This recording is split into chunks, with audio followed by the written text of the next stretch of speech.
All set up. Thanks, Chris. All right. I'd like to call to order the Finance Committee meeting of Tuesday, December 5th, 2023. It is 1:03 p.m. and we are live via a digital platform. Present today, we have Randy Allison, Eric Biter, and myself, Liz Mealy from Williamsport City Council. From the administration, we have an awful lot of people. We have Derek Slaughter from the mayor's office.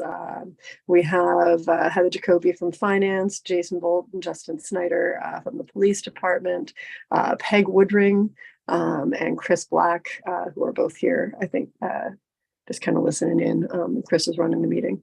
And then I see we have one distinguished guest here as well. She'll be introduced here shortly. And Tracy's with me as well, too, Councilwoman. I thought Tracy might be back there. That's what I was wondering. Okay, and Tracy Rash is sharing screens with the mayor here. All right, sounds good. We have 5 items on today's agenda. Item number 1 is transfer ordinance number 9 for Act 13. Assistant Chief Bolt. Good afternoon, Councilwoman Mealy, Councilman Allison, Councilman Biter, Mr. Mayor. This transfer ordinance is for the purchase of new tasers for the department. Our current tasers that we have are grossly outdated, some dating back to around 2011. They're our most used, less lethal device that we have for the department. And right now, they only usually have a 5-year useful recommendation. So we absolutely are looking to purchase these with the use of the Act 13 funds so that we can stay current, up to date, and so that our officers and our citizens can have this method of de-escalating situations without having any more breakdowns with our equipment. Thanks very much, Chief Bolt. Randy, Eric, do you have any questions? I just have one. How many tasers will that buy? That amount of money? That will equip each officer. Plus, I believe that it allows for an extra should one go down, so that we do not have to wait for the warranty return period. And that will each taser costs over $5,000. So yeah, they're the most expensive personal equipment. Yes, right, but very much needed. Okay, thank you. Thank you. Okay, Eric, anything from you? Yeah, the question that I had, it's ironic. I was just looking at this last night as far as the capital budget is concerned. It looked like we were anticipating replacing these in 25 anyway. So what's that going to do to our capital budget then for the next couple of years and more impactfully next year? So we're putting $50,000 away a year, it looks like. Is that still going to be the plan to replace these and then see a little bit of savings there? So yeah, sorry, not a great question, but just more of a, it looks like we're going to be saving then $50,000 going forward on the capital budget with that, if I'm correct. And Tracy, you can probably answer that much better than anybody else. That's fine. So number 1, I believe that the police have a proposal or a bid that is only good through the end of the year. So that is why they're coming to you in advance. Besides the need for replacement, there's a concern that the prices will escalate going forward. So they're trying to get these in by the end of the year, which is what the price is good through. So that's number 1. Number 2, with respect to the capital budget, as of the end of 2023, there will be $200,000 in savings towards the future purchase of the tasers. So there is $50,000 then budgeted annually to be put into savings, so that it was originally anticipated that in 2025 that there would be a purchase of $300,000 for these tasers. What will happen is we'll look at that going forward and say, okay, the next purchase, instead of being 2025, will be 2028, 2029. And that $50,000, knowing that we have $200,000 in savings. Instead of $50,000 a year, then we'll be able to do only $20,000 a year, or whatever that number is, for the next 5 years to still get to the 300,000 within that 5-year kind of window. Thank you very much for that. Yeah, thanks, Tracy. My assumption is, though, if we're concerned about this price, this $300,000 price expiring in January, then we don't think that in the next 5 years there's going to continue to cost $300,000 to replace them. So we would be looking at a larger number than $20,000 moving forward. I'm just throwing numbers out. I don't Yeah. have my calculator in front of me. Whatever number that comes to for future savings over the next 5 years, I guess that is $20,000 a year for 5 years. Yeah. It would probably be $30,000 a year because we anticipated cost escalation. You are correct. Got it. Okay. All right.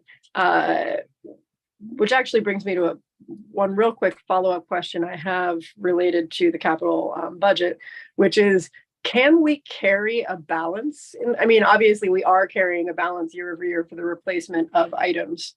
But can we carry an additional balance? How does that work for us?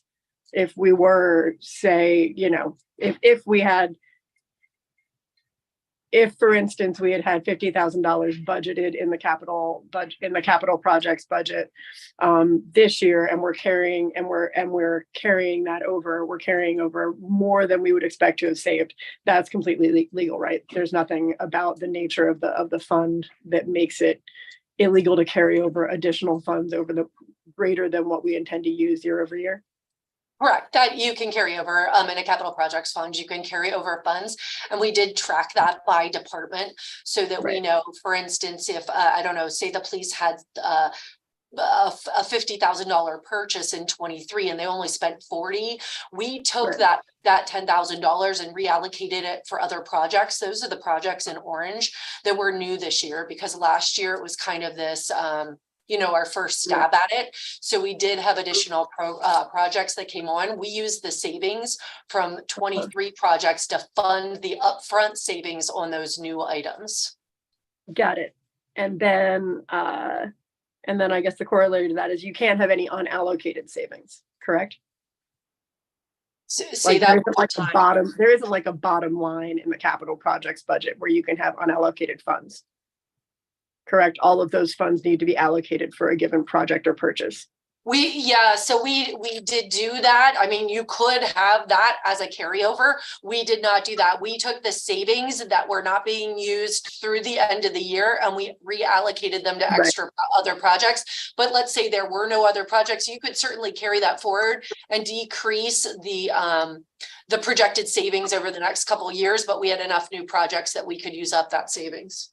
Right. Oh yeah. I'm not saying we're likely to be in that situation, but I wasn't sure if there were any rules or regulations governing how funds were stored within a capital projects fund that meant that we couldn't have additional funds in there that we didn't necessarily have a purpose for yet. There are not. There are not. Great. Okay. Then back to this particular item. Chief Bolt, explain to me when we had these budgeted in 2025. I understand the quote urgency here, but we've had an issue with these? That means, because how old are they? What's the date on these tasers? The current tasers we have are older tasers. We actually don't have enough tasers for all of our officers, first and foremost. And the ones that we do have in service, they're split between separate versions, neither of which are still supported because we haven't planned for the eventual phasing out of it. Not until last year, the year before last, when we started at these positions. So now that we actually are doing capital budget, we actually have a plan for that would come to fruition in 2025 to replace all of our tasers. However, we would like to kind of pivot and utilize Act 13 funds so that we can actually upgrade this outdated equipment that we currently have. And then we can focus on the next. We will then be on a rotational plan that we should be on, because they are only warranted and good for about 5 years of effectiveness. So we want to keep that 5-year rotation consistent moving forward. Got it. And so so when do the current ones that we have, what's the age on those, just so that? 2011 for at least the one that some of our senior officers carry. The other ones are like about 8 years, I think. Okay, got it. So they're both well out of date. They're not like They they are. were. Okay. They are. Got it. I guess I was just confused why we put the acquisition out to 2025 when, if they Financial. were older units, but okay. Yeah. All right. Then my final question is this, has anyone looked into whether this could be funded with American Rescue Plan Act funds? Tracy? Pardon my stall. Oh, You're good. sorry. Yeah, there are funds available in ARPA to do this. That is true. Yes. Okay. So, So we could potentially, yeah, I mean, do we have I apologize. It's been a heck of a week at my other job, and I have not been keeping as close an eye on my email as I should. Did we get a revised ARPA budget Yes, from you? Okay, all right. I figured that we had. I thought I'd seen it come through, but I have not looked at it. So we have money in ARPA for it, and it is an ARPA eligible expense, correct? yes. Okay. As long as Chief Bolt, you guys have three, as long as you have 3 bids, it would be, it's just for the federal bidding requirements requires 3 bids. oh, it's sole source. Oh, It is a sole source. It's a sole source. Okay. All right. Yes. So they don't need 3 bids because. Correct. Okay. All right. So it qualifies for ARPA funding. There wouldn't be any hiccup there. No, there wouldn't. And we would not generate any hardship in this process if on Thursday the full body of council were to say, yeah, you should take it from ARPA, and then we have this $300,000 in Act 13 funds that we know we can use moving forward, right? We're not. We wouldn't. Yes, that's correct. Okay, got it. All right, because it seems to me that it might, in terms of utilizing funds that are kind of first out, might be wise to take it from there, and then we've got Act 13 for future use if we need it. Okay. All right. Any other thoughts from anybody else out there? All right, hearing nothing. I will sorry about that. Move on to the next item on the agenda. Thank Item you. number 2. This is a mouthful. Ordinance amending Article 151 of the codified ordinances requiring full-time non-uniform employees and removing members of city council who have not obtained retirement age for participation in the officers and employees pension plan. Is Molly out there somewhere? No, she's not on today. She actually, there's been a lot of back and forth emails I up heard until about a it. few minutes ago, actually. Between myself and Tracy, President Yoder, Norm, Yep. the other solicitor, Mockenhop. So I believe, and Tracy, correct me, we sort of landed, or Randy, Eric, whomever, I don't know who else on the emails, I can't remember, there's a lot of people on there. Where I believe Norm's recommendation was to take this to first reading and then amend the language, have Norm, the labor attorney, and Mockenhop agree on the language between the first reading and then the second reading. Got it. So to recap, there's two items that are trying to be rectified with this ordinance. And I think where we're at is the portion that deals with full-time employee participation is going to be put off until the beginning of next year because there's no time frame needed to get that portion rectified. The portion that we're trying to rectify before year end is council participation. Right. And fixing the error that was adopted by council last year at this time. So Norm just got us language on Friday. And so we're trying to correct that language and get language that's appropriate adopted for you. So I I actually rewrote what he wrote just a couple hours ago and sent it to the actuaries who are in agreement now with that language.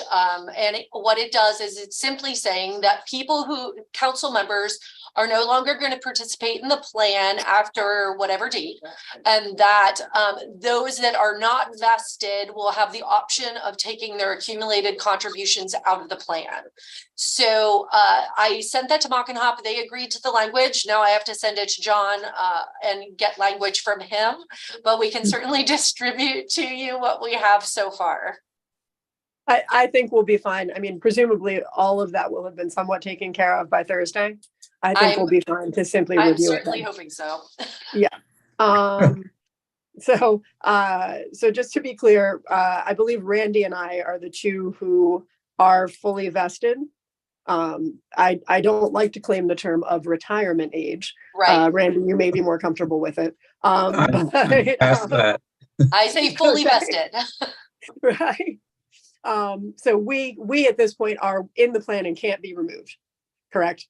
Correct. Okay. But anyway, that was what I'd understood from Tracy from the get-go, Derek. I don't, you know. I was saying, I was just wondering if Councilwoman Katz fell into that or not. She's been on 2 years fewer than us. It is possible if we go past the end of the year that she will also be fully vested. Okay.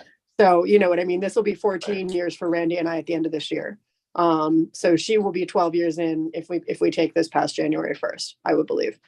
But anyway, so Randy and I are in it for all $50 a year or whatever it is that it's worth to us. And but everybody else is we're dropping them as of the beginning of this coming year. And it might, Tracy, I guess as long as you're investigating, it might be worth looking into whether or not Councilwoman Katz somehow or another would be considered fully vested, because this doesn't take effect until the beginning of January. I believe the date was 1/1/24. Yes. Yeah, so it might, that would be an open question, because I believe that she will have served 12 years at pretty much exactly that time, right? So I don't know how that looks.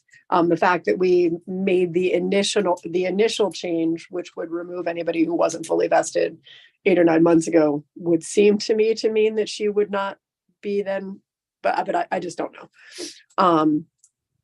But yeah, and then everybody else has the option to receive their finances back. But it's basically just the question of the wording, correct, Tracy? Yes, correct. Right. We know what the idea is. We're just trying to discern how Fix best the to wording describe that it. was adopted at the beginning of the year to correct it. Correct. Right. Okay. All right. So we'll discuss it further on Thursday when we've got some sort of final language. Everybody Yes, okay? And as I said, the portion dealing with full-time employees will be put off until probably January-ish to get that corrected. Okay. Excellent. All right. Eric or Randy, do you have any questions about this before we look at it on Thursday? I don't. Okay. No, I'm too far away from retirement age. All right. Yeah, it's a good thing my camera's not on right now, Eric.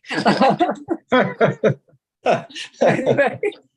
I deserved it. Yep. All right. Okay, then moving on to item number 3 on our agenda. A resolution to an amended agreement for naming rights of Bowman Field. Mayor Slaughter.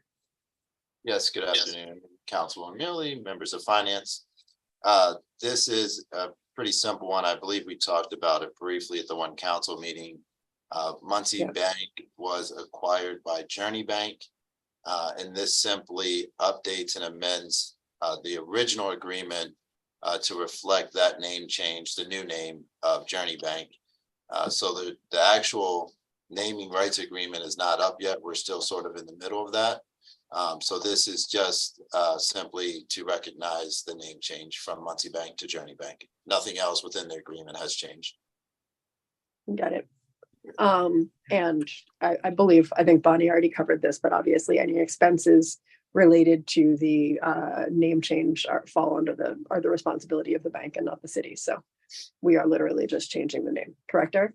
That's correct. Yeah, all the sign change and all of that at the ballpark is all falls on the bank. Yep. Guys, any questions?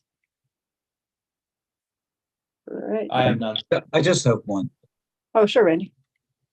The negotiations you're in now, what's the time frame for that to be finished? So Journey has expressed interest, so there's a clause within its current contract that says they can reach out to us to express interest in extending it. They've done that. We're working with them. And hopefully, beginning of January is my goal, our goal, I guess I should say. Have something to council to think about. Okay, thanks, Derek. Austin has reviewed it, and so we just have to go back and forth a little bit. Okay. That's all. Okay. Thank you. All right. Great. Thanks, Randy. No, it's a good question. Good to know when it's coming back. All right. Moving on to our next agenda item. We have a resolution authorizing the execution of an agreement between the City of Williamsport and Evolve LLC. Good afternoon once again. So this is in relation to our Parks, Recreation, Open Space, and Green Infrastructure Comprehensive Plan update. As you all are aware, we did receive a DCNR grant to update our comprehensive plan. As part of that grant, we were required to put out RFPs. We were also required to have a committee put together, community folks to review and interview and be part of the whole process of selecting the consultant, which FIF is here as a representative from that committee.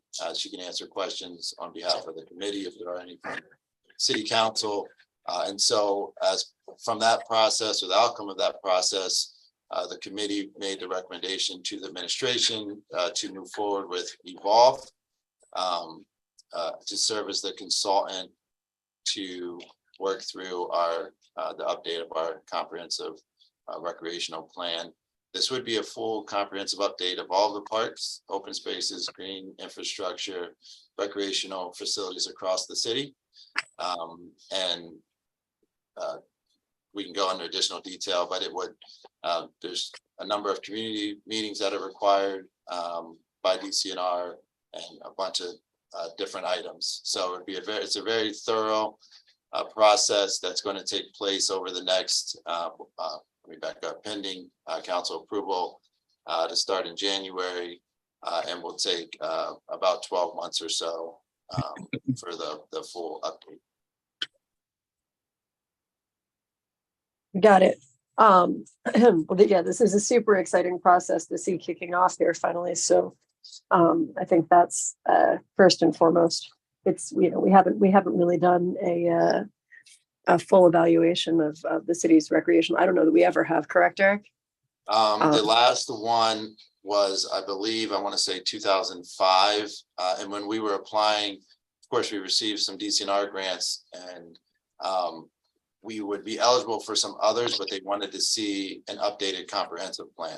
So it was actually DCNR's recommendation to say, apply for this grant right here to update your comp plan, because then it makes us, our old one, so the one we had previously is too old. DCNR no longer accepts it. And so basically to your point, right, we do not have one. We did, and it's no longer current. So in order to make us eligible for green infrastructure, parks, rec, whatever grants, we need an updated comp plan. Got it. Well, and it seems to me that the one that we did in 2005 was actually only for our neighborhood parks, right? It didn't actually involve all recreation in the city. I believe so, yeah, but I'm not 100%. Yeah, it was a CEDACOG comp plan, right? I don't recall off the top, but I don't think it was the full parks, rec, open space, and green infrastructure, but I don't know that for 100%. Anyway, so it's exciting. Regardless, 2005 is a long time ago, and the needs of the city have changed pretty dramatically between now and then. So, anyway, okay. Well, I guess, what can you tell us about the Evolve LLC and why the committee settled on Evolve as the contractor for this project? Be happy to answer that. So there were a number of interviews that were done with each of the RFP responders. And in our conversations with Evolve and reviewing the RFP prior, just very comfortable in selecting them from a standpoint of their involvement with other projects. I would say in particular, the Lancaster project, which aligns nicely with what we're trying to accomplish in size, et cetera, of here in Williamsport. The team for Evolve includes Connect the Dots. They specialize in the public outreach, and that was one of the main tenets for us to make sure that for our community that we were going to deliver something that would be valuable, beneficial, and used. And so their experience in bringing all of that out to ensure that we had the right amenities, if you will, was important, and they seem to substantiate that. Additionally, they had a keen focus on sustainability. So this is fabulous. We come in, we put in great amenities, we're fulfilling what we're looking at, but then from a go forward, can we maintain that? From a financial standpoint, is that possible? And so their focus on that was one that we kind of centered in on as well, and their ability to evaluate upfront all of our current city maintenance, the roles that folks have, et cetera, in order to be able to support that on a go forward basis. Connect the Dots is, like I say, they specialize in that public outreach, and they will be leading those sessions. What we thought that would be great because they know how to draw that information out of whether it's key stakeholders or is the public community at large that we're working with. Got it. Yeah, it's an impressive package they've got together. They've put together. Absolutely. Yeah. Randy and Eric, what questions do you have? It's just, excuse me, I was just really excited to see the depth and the comprehensive integrated approach. I don't know that we've had that aspect before, integrating so many different levels of, open space and walkability. And I think we've been trying to do that in different ways, but this seems to me to be an opportunity to make some real progress in those areas. And I just wondered, and there's not a yes or no or a really quick answer on this one. I guess it's a question or maybe a hope that we can be prepared on our end as a city government to fully take advantage of what this offers and not let anything slip through the cracks, so to speak. So that's all I have, Liz. Yeah, and I'll just add real quick in regard to that. I think we spoke with them about the low-hanging fruit and to build the credibility of what we can execute and to be able to have that buy-in to make sure that collectively the city, government, et cetera, is behind that so that we can execute it as it's going to be planned. Okay, and that's a good approach. Yeah, that's a tested approach. Yeah, well, and I think, part of our reason for doing this, correct me if I'm wrong, Derek, is that when we've completed the comprehensive plan, DCNR believes that we will qualify for further grant funding to then accomplish some of the goals set out in the comprehensive plan. Is that accurate, Derek? That is accurate, and we've been working very closely with DCNR. Of course, we just received another DCNR grant for the pump track that they're aware of. So what DCNR has been very clear on is continue to do the Parks and Rec upgrades that you're working on. But to your point exactly, Councilwoman Mealy, is that this will open us up to additional funding, just a much broader, when you're talking about not just Parks and Recreation, but open spaces, green infrastructure, as Councilman Allison said, with the connectivity of the different parks and rails and trails and biking and pedestrian and all of that we've been talking about for a long time. And I know, Liz, you've been talking about that for a long time as well. So this looks at it holistically and comprehensively, and it's going to, yes, open us up then to those grant opportunities to then implement all of that. And to Phoebe's point, that was a question that we had is, you know, we don't want this to do this very in-depth study and then it just sits up on the shelf. We actually want actionable items, and Evolve was very quick to respond, and they've actually done this, as Fee mentioned, in other cities where you start right away with some low hanging, get that done, you get the community buy-in, and then the larger items you start to continue on with them. So anyway, Right. yes, to answer your point, yes, it opens up to a vast array of grants now. Right. So I think that's one exciting part of the whole thing. But yeah, Randy, I think both Randy and I, in our time on council, have seen us complete studies that have then sat on the shelf and or, you know, have dug up studies that the city completed that clearly had good recommendations and that have never been implemented from before our time. So yeah, trying to create a living document that we then work on and try to strike these, you know, these items off the city's list and really improve recreational opportunities in the city and connect to recreational opportunities outside the city that are so much more vast because we're so fortunate in our location and, you know, so close to so much state forest land, et cetera, you know, that there's just a lot of real opportunity here. And I think this is a good jumping off point for taking advantage of it. Moving forward, then the consultant will work with the committee, Derek. They'll work with everyone. So Okay.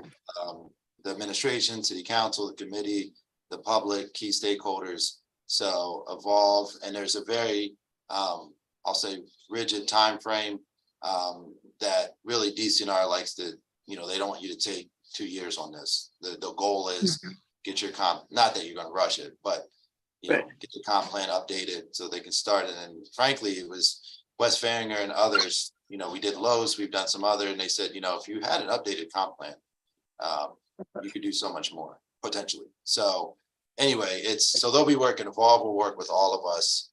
It'll be very public, very open to get, as Fee was saying, to get that input, as much input as we can, connect the dots. We'll be leading that charge.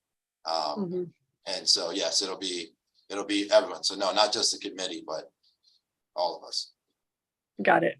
I guess the one thing about the timeline would be that I think there would probably be the will on the part of city council to try and commit some additional American Rescue Plan Act funding to, you know, as a match for some of these projects, but I'm not sure there's a way for us to do that when the comp plan itself doesn't necessarily finish until January of 2025, but something to consider as we move forward. If there are projects that look as though they're a definite recommended go, if there's a way that we can sequester those funds or something like that so that we have a match, it would be ideal. Or maybe talk to Wes about pre-application for grants or something like that, you know, based on where the study's leading, if that's a possibility. Because it would be good, I think, for the city to be able to set aside some of those matching funds. You know, we theoretically have them in Act 13 funds as well, which is important, but you know, have a couple of options for where to get them from. Okay. Eric, Randy, do you have other comments on this item in committee? I do not. I don't either. All right. Then I guess we can continue the discussion on Thursday. You're right, Derek. This is something that particularly interested me, frankly, before I had children. Now that I have children, I have you know, not just my own access, but also the access of kids in Williamsport, I think, you know, isn't it, you know, exceptionally important to ensure. So yeah, I feel strongly about this one, and I'm excited that we're getting it off the ground. All right, moving on, the final item on our agenda. I apologize, guys. It's real hard to do anything around here without the phone ringing off the hook right now. Moving on to the final item on our agenda, that's item number 5, which is any related items. I mean, the big thing hanging out there for all of us is the budget that we'll be discussing on Thursday, but is there anything that anyone would like to bring up financially at the moment? Any questions that we'd like to get out of the way about the budget or anything like that prior to Thursday's discussion? Okay, hearing nothing out there. Derek, is Tracy still with you? He is. Okay. Tracy, I know that we have been talking about specifically the line in the budget for audits. Yes. And that have you had any further discussions with Zelenkowski Axelrod about potentially lightening the fee for the 3 remaining lost years of our So auditing process? yes, do you want to? No, go ahead, you got it. So I suggested the same, that based on the reduced scope of work and the opinion that they anticipate on those years, that the fee should be reduced significantly. They came back and said they are not willing to do that until they do the work and find that the amount of time they spend substantiates that reduction in fee. Okay, could we get the number for the amount of time they anticipate spending for the amount of money we've budgeted, so that we could compare that to the amount of time they have spent? How many hours they anticipated in the original quote? I can look in the proposal because I'm not sure if the number of hours are there, but then I can also request that of them if not. Okay, I guess it would just be that seems like a perfectly reasonable statement for them to make. On the other hand, if we don't know how many hours they're anticipating spending, it's going to be hard for us to evaluate that moving forward. So yeah, I guess if we could just try and make sure we have the documentation necessary to evaluate later, then. I think that might even actually be in the email correspondence of us going back and forth with them. So I'll check. Okay, good. Yep. It seems to me that that I have perhaps seen numbers, but we've seen numbers for a lot of different hours calculations and a lot of different things. So anyway, just want to make sure, I think, that we have something to base our eventual estimation of whether or not we should be paying them that much on. Absolutely. Okay. All right. Anything else? Anybody else? One final. Sure. Similar lines. But President Yoder asked about a negotiator, I believe, during the budget sessions. I did reach out, and it looks like $40,000 would be the rough amount to budget for a negotiator. That would be the high end. Speaking with them. Got it. And 40K. That's assuming. I think there were two things that Adam was contemplating. As far as negotiations go, one being union contracts, one being potentially pilot agreements. Right. Is that in both directions? That's so I was referring specifically to union contracts. Okay, got it. So we'd be looking at perhaps more money for. I wasn't really in discussions with Adam. I said that I wasn't really sure that the same negotiator would be ideal for both of those packages. It could be, I don't really understand that world all that well, but it does seem like a different area of expertise. Yeah, right? I would agree with you. I believe it is. And I know Kevin Mackey, I believe, had some one in mind for potential negotiator for the pilot agreements. Yeah. Anyway, it sounds like perhaps we should be putting in, say, 75,000 and hoping to fall under it for negotiations. Yeah. So speaking with them, assuming no arbitration, they said, they figured 40K was the high end. So. Okay. Got it. Okay. And I'm just thinking that it would seem like the other items should be less expensive, at least on an annual basis, than the union negotiations, because there are 3 union contracts coming up, and that's we're looking at less heavy lifting on the pilot end. So okay, all right. And is there an area of the budget that we would recommend putting that in for the moment? Is that something that should fall under legislative contingency, or do we have a line, Tracy, that you'd like to see that in? Well, are you asking where that dollar amount should be budgeted? Yes. In the law bureau. Law bureau, got it. Yeah, in the law bureau. Okay, so we should put basically negotiator parentheses. Yeah, I think the line item is like legal fees, so it would just belong under there. Got it. Okay. All right. Sounds good. Just trying to kind of wrap our heads around as much as we can of the changes that we'd be looking to make to this year's budget. So I'll put that in there. Okay. All right. Thanks very much, everybody. If there's nothing further, I'll take a motion to adjourn. So move. Second. All in favor? Aye. Aye. Thank you. Okay. Thanks, guys. Have a couple days, and we'll see you on Thursday. Okay, thanks, Liz. Yeah, Yeah. bye-bye. Bye. Bye, Chief. Bye. Bye, everyone.